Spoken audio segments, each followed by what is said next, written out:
independence that's presented, recognizing You want the sound up? Today they're discussing the emergence of the I-Am-A-Man sign during the Civil Rights era. Come, let's join them. You know, God. Thinking about, as I was saying before, you know, I'm not a boy, I'm a man. You know, a man determines his own destiny. The boy just being told what to do. You know, as a man, you get to make decisions for yourself and be able to provide for yourself. You know, if you don't do that, you're not a man. With that, the whole I'm a man concept, does it really pertain on the master not letting the slave own it, taking charge of his woman? Because we was out in the field picking cotton. The women was out there, and they was listening to him. Big concept. Well, you know, it's just the concept that, you know, we go from being owned to being men, and we take part in the Constitution. Yeah. The Constitution says all men. You know, we want to take our rights as men. You know, and in order to do that, you have to be economically sound. Men bring home the bacon. Yeah. Bring home the food. So you can't do that, you know what I mean? Yeah, but with that also, there's, you know, some men with that character I-Am-A-Man side with Martin Luther King and everything, they really didn't have much, and I can agree with that. And being brought up as, you know, saying, "Hey boy, come over here," and you know, as to a person like me, that's just like, coming from another person from my perspective, it's just like, oh, what's up, man? That's all. But if it was somebody older that had been through that, to me, well, yeah, it's different, of course. Yeah. Because with us, it's just the talk of it. But them is the word and the action. They've been through it. They've been through everything, like, you know. Yeah, well, you know, it's difficult for a man who has children and who has a family look up to him to have another man call him a boy. You know, and this was what was being done after slavery, and even during slavery, you know, you weren't considered, you know, no, of course not. Come here, boy. Yeah, you know. But also being a man has to do with image. Image is very, very important. And I think that we overlook that a lot.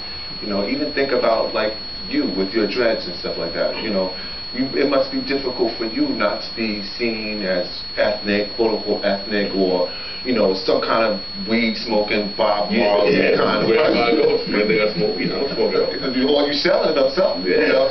So, you know, but I think that we have to focus on that, and we have to get children and black people to understand that being a man means also presenting yourself as a man. You know, if you want people to respect you, you gotta look respectable. So like their stature. Like if I'm walking down the street, I have my pants hanging down, I'm a man, but you're looking at me, you're not saying I'm a man, a pants hanging down, you're saying I'm just a street rat, a little boy, and that's all I'll be. Of course, and in that instance also, which I thought was interesting, I want to do a pull up your pants campaign. Pull up your pants, because at the end of the day, I tried to do that actually. I was like, oh, let's see what this is all about. At the end of the day, I just ended up with a cold butt. Well, you know, when I look at that, I understand that when you're young, when I was younger, it was bell bottoms. You know, people would try to make a fashion statement and say I'm a rebel or whatever. But you know, when I look at brothers walking around or walk down the street holding their pants, and what great feats can you accomplish if you're so preoccupied with holding your pants up? You understand? And then also with that, I think they're taking it way too far, because they got their pants down to their ankles, and they have a belt on. Well, you know, when the I-Am-A-Man sign was being carried around, these guys were saying that indeed, I have to bring home bacon. I have to be looked upon by my wife and my kids as a provider. Yeah. You're not giving me a living wage. You can't do that. You understand? I'm carrying this sign around to tell you that I'm a man. I got to go home and bring bacon home.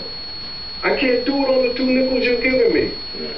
Let's work out a compromise where I can make more money. You know? But with that, the white man he doesn't want you to get money. That's why he won't give you enough for you to thrive off of. Well, we won't go full race on it, but what I will say is that you know, people of affluence and that are making investments, they want returns on their investment, and part of the hamper on the return is salaries. You know, the least I can pay you. Hey, look, when we were slaves, We worked for all those years, 350 or some change for free. Nothing. You understand? So they didn't have that overhead. Yeah. But now, working hours in the hot sun and You everything. only gave you somewhere to sleep. A Something to little bit of food and you go back to work. A couple regular clothes. right, and if your paycheck, if that's all it does, it takes care of food, clothes, and a place to stay, the chain went from your ankle to around your brain. You understand? Because now you have the choice not to have so much food, or not to have the best car, or not to have a bigger house. You got the option to put something away for savings. You know, and when you save something, those savings could possibly turn into investments. And education itself is an investment. Yeah. It's an investment in yourself. In your future. You understand? And young kids need to understand that. You know, one of the things that they don't say to them is that education is the most important thing in your life. Well, what about this I think leads to what I am a man, but like the whole, all right, I'm a man, you know, I got some kids, and you know, the whole part of, you know, feeding off from the government. Basically sucking on the boob of the government. Well, if you're sucking on you're not a man, you're a boy. You see, and the whole concept of guys that the people that founded this country, where they left from where they were at, and they wanted to start a life of their own where they can do what they needed to do. We didn't come across with that same program. We came across to serve these people. You understand? And it wasn't meant that we should be flourishing and become president and all this foolishness. But education is the thing. It's the only key now, because there's not much manual labor job. They got a tractor that can do what you did. You know, now you have to use your brain. You understand? Yeah. And anything they can do to distract you from that. Put hip hop on, sports. You know what I'm saying? And anything that can get you off competing for control of this country. You understand? Because the president is the president, but it wasn't meant for it. They didn't intend for him to become president. You know, they want to keep us such that you can't provide for your family. Your woman don't look up to you, and you know it's a problem with us with black women. Yeah. You know, because when slavery was over, you know, the white man didn't say, look, black woman, you've been looking to me for your help and your sustenance all your life. He has too. Now you're free. Now you have to give him the same loyalty you gave me. No. They try to keep them from getting the job. Now this woman say, you ain't a good provider. You're a boy. But it's also not just about a job, you know. You need to teach these people how to use personal finances, like we talk about consumerism and having some savings put away. Yeah. These things are very important, because at the end of the day, when you're old enough and you're ready to retire, because you can't work all your life. You'll never be able to work all your life. And it's the point that you have to save your money while you are working, so that when you can't work, you have something to cover you. But first of all, you got to be working. Exactly. And in order to work, you got to have a good education. Because there's the jobs are not out there. In order to have a good job. Well, you can work anywhere. But to have a good job. There's not a whole lot of those jobs you're talking about. Yeah, it's not. And then with the jobs, and then with the jobs now, you need, I think they said you need a college degree or something to work at McDonald's. Well, the point that I was trying to make there was that you need upskill. In other words, we're competing now that with global issues. We're competing with countries where these kids are down there getting busy. You know, while your kid is out there playing stickball or driving around the street, these kids are really prepping themselves. You know, in the way the economy now, we don't know what new industries are going to have to come up, but a lot of the old ones are dead. A lot of the old things and the old ways of doing things are dead. Now, you know, nowadays kids need to definitely look at what their future is going to be. They don't want to just be tied into the penal system. You know, they don't want to be warehoused. With the penal system is, you had, my school did, we was doing research on that. It's like a revolving door. Yeah, and I understand. The same people that go in come out for the same thing. And you know why? Because education. Because of education. Look, like I said, the American dream is such that a good education leads to a good job, leads to good finances, the American dream. Without an education, you're not doing what men do. Men take care of their family. They make decisions on and determine what happens in this country. And you make a decision as to what happens in your life. There's a concerted effort to keep the American black male as a boy. It's called the boying of the American black male. I remember when there was a time when there was a thing that they used to call heroin. And this was something that was put into our community to keep us as boys. And they used to call heroin boy. And the reason why they called it that was because when you needed it, you would cry or do anything to get it, like a boy. You understand? So, you know, the point is that we wanna break out and be the men we're supposed to be. There's pressure there to keep us from being men. Yeah, I understand that. There's a boot on our necks with that. I can strongly agree with that. There's a boot on our necks. Right, well, absolutely. Well, the thing is that we also need to think about how we do, how blacks are going to make it. What are the solutions? This is what I think about. I think about entrepreneurship. You know, risk. You know, we talked about risk. Like, no one wants to, you know, because we have so little. You know, that if you took that risk and you don't make it, it could be disastrous for you. It could be. I'd rather take a risk than say I never tried. And that's true. That's if you have something to risk. Yeah. Look, if advertising is successful, it's going to get you to buy something you don't need. And when that occurs, if you're living on hand to mouth anyway, you're going to not have anything to invest to take a risk on. You know. Something like education is an investment. It's not something that's going to pay off today, but if you live long enough, it's going to pay off. And right now, kids don't see that, and they're not being marketed that concept. They're not being marketed. They're being marketed Air Jordan, gold chain. You know, they're being marketed stuff for now. I heard in some countries, I've heard that they would pay their students to go to class. And if they're if you do this, I'll give you a reward. Well, the parents should do that. The parents should reward children when they're successful. Yeah, not the school. I'm not saying this to schools, like in some countries, like if a kid, the parent will sign him up for it. All right, if the place sees that he's doing good in school, like in B's, A's, they might give him some money for those grades that he did. Now, that will make him feel good and make him want to go back to school and do all this. See, those are immediate rewards. And here's the problem. The difference between a man and an animal is that a man knows there's a future. An animal don't know there's such thing as a future. There's an impulse. No, that's right. He'll crap right where he's walking because he don't know that he's going to be walking it in a few minutes. Now then you have brothers that wind up getting down to that animalistic concept, whereby they want everything now. They live for the now. You understand? Guys that will piss in the elevator don't realize he go walk there and walk into somebody's crib with it. You understand? So it's like the concept of the difference that's separating a man from an animal is to understand that there is a future. And if you can understand the concept that there's a future, you will understand the concept there's a need to invest in it. And that's where you take your education and you say, look, let me surround myself with this thing. You know what I'm saying? Because if nobody's going to push it, this is something that you need, and that when you look later on in life, do I have what I need to feed my family?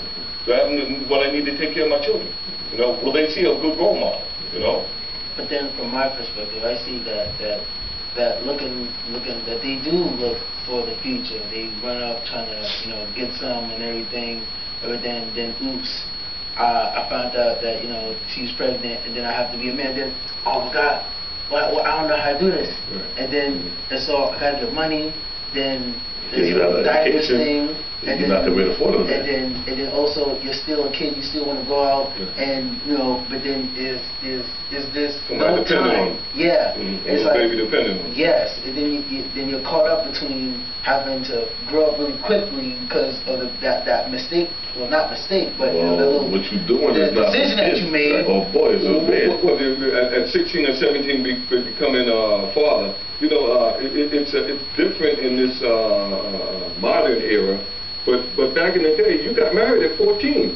Yeah. When you were able to produce a child, you were able to be a man.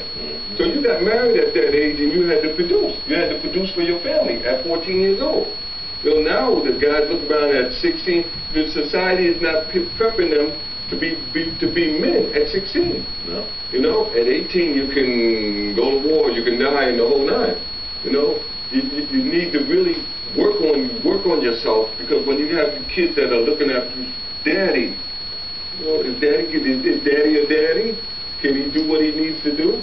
You know, school education is very important, because it's your future. It's your investment into the future. The thing I think we need more of is entrepreneurs, black entrepreneurs. Yeah, we do. We need more people who are willing to go out into the community, start their own businesses, and be somebody that little kids can look up to, and places where we can actually purchase things where our money stays in our communities. Yeah, so there was a book I was reading about the fact that, you know, in all other cultures, Jewish communities, the money stays in their communities for about 16 days.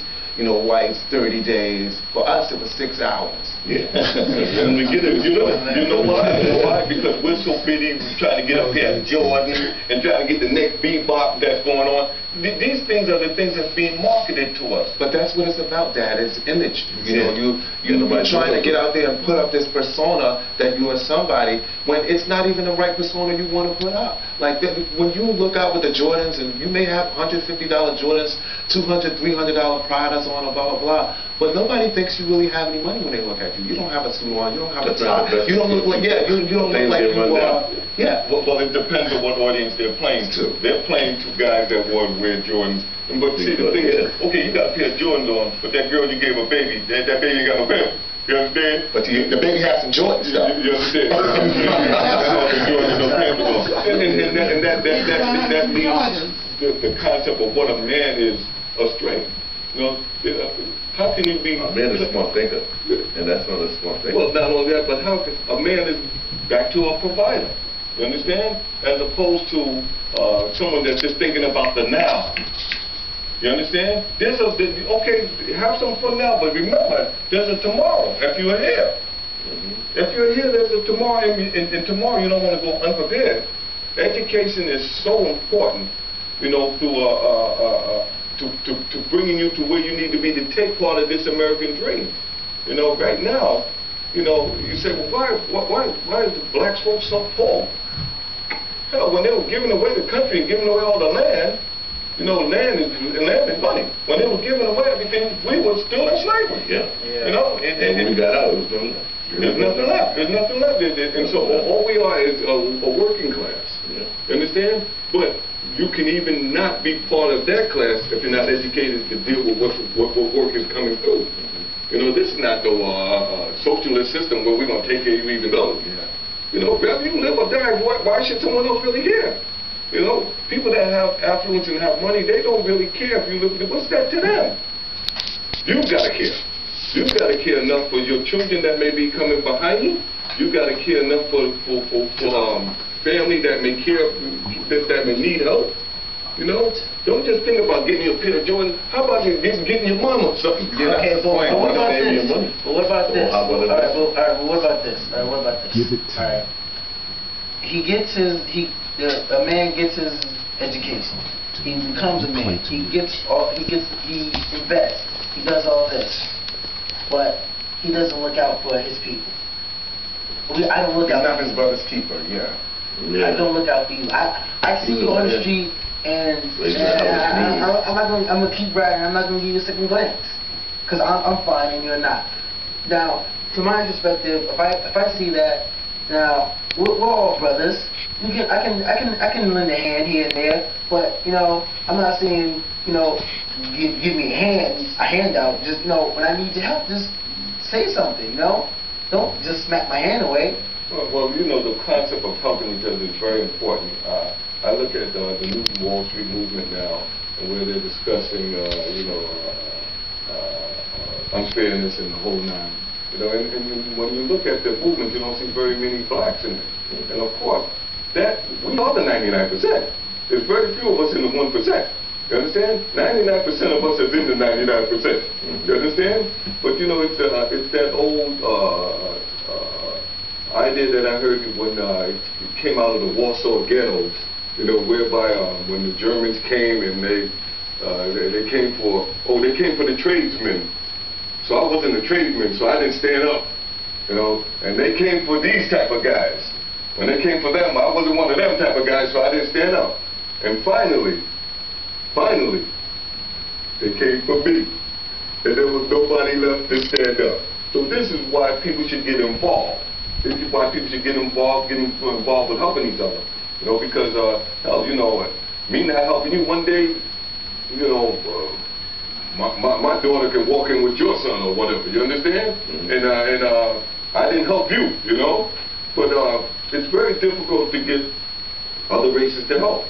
You know, we gotta help ourselves. We gotta help ourselves. We gotta start spending our money with us. You know, you see somebody has a black person has a shop, you gotta go in there and try to support this person. Try to keep the money in the community. Try to bring everybody in to keep the store open. Exactly. You know, instead of just walking past and let it go. You got a store now.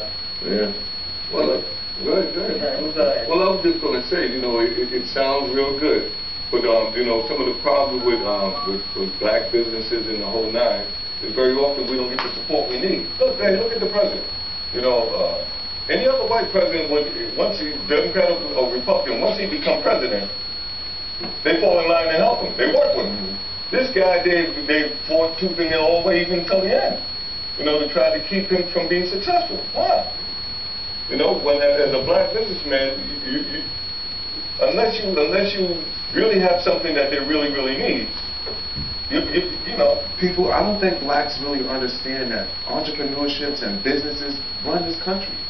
You say, you run in a company, you say what goes on at every level. Every level, the lawyers, the doctors, you pay everybody. So basically, y'all want more more black people to try to man up. And try to get a spot in the situation in the spot.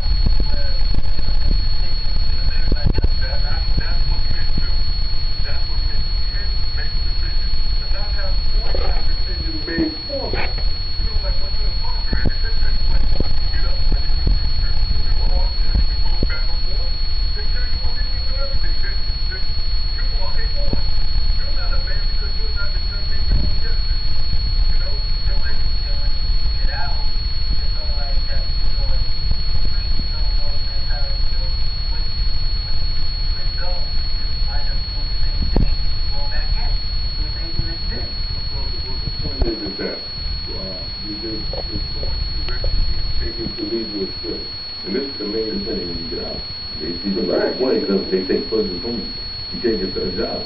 So now you can't get a job. So you got a wife, you got a child. You can't provide for them. But you can always start your own business. You can always start your own business. You can start your own business.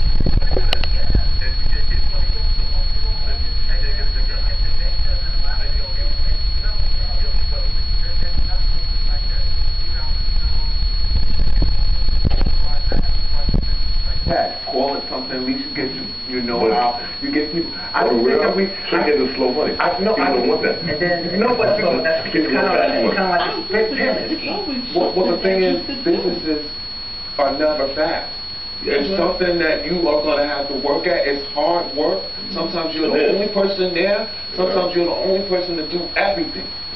But you have to have this education that this is possible for you. Yes, you do. We as black people don't think that that's really possible. One time I was really torn by one of my friends at school. He was actually leaving school to go somewhere else to take a year off or something.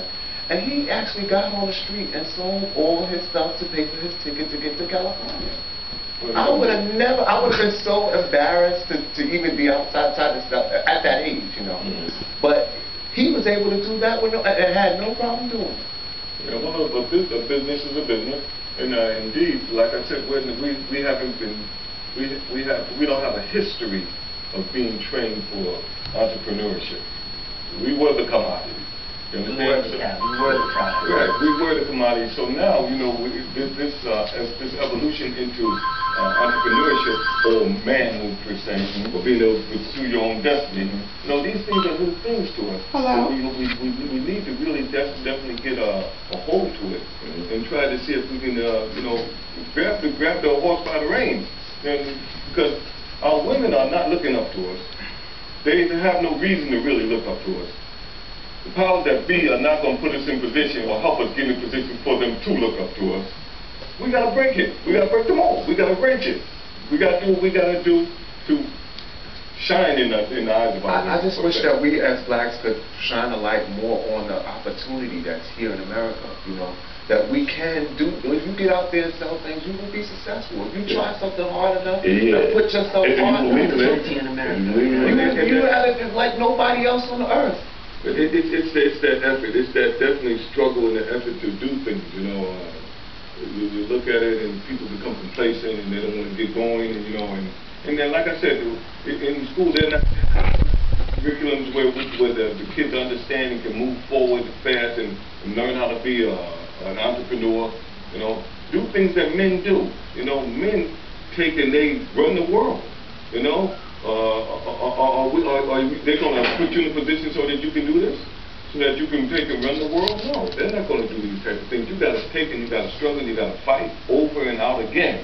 You know, it's not going to be easy, you know, and for black men it never has been easy. You know, you got to fight, you got to struggle, you got to have that thing within you that takes you to push on. You know, and that's what distinguishes you from a boy. Yes. And also, I think that's why, you know, they bred us like that. They bred us to be strong, and then we finally get up on our own. Strong body, weak mind. Yeah, strong body, weak mind. And then also, since we're able to now that we're able to think, and you know, we have the so-called have the tools. So-called have the tools now. But now they're so-called, we're just now getting the ability to do so. We like slaves. We were slaves. Yeah. For us. And now we're free, but we can think for ourselves. You know? And then we slowly getting the tools, and it's all like it's not enough. We need more of a push. You know. What kind of push? Like, what would you recommend? I would say like more of a economical push, more of a entrepreneur. You know, I got some advice. I would say that we should put in some state licensing, maybe like, you know, accounting, finance, insurance. It's got to be like. Hi, thanks for visiting BrainTrust. These young men will continue to discuss what it takes to be a young black man. Please come and visit us again. Thank you.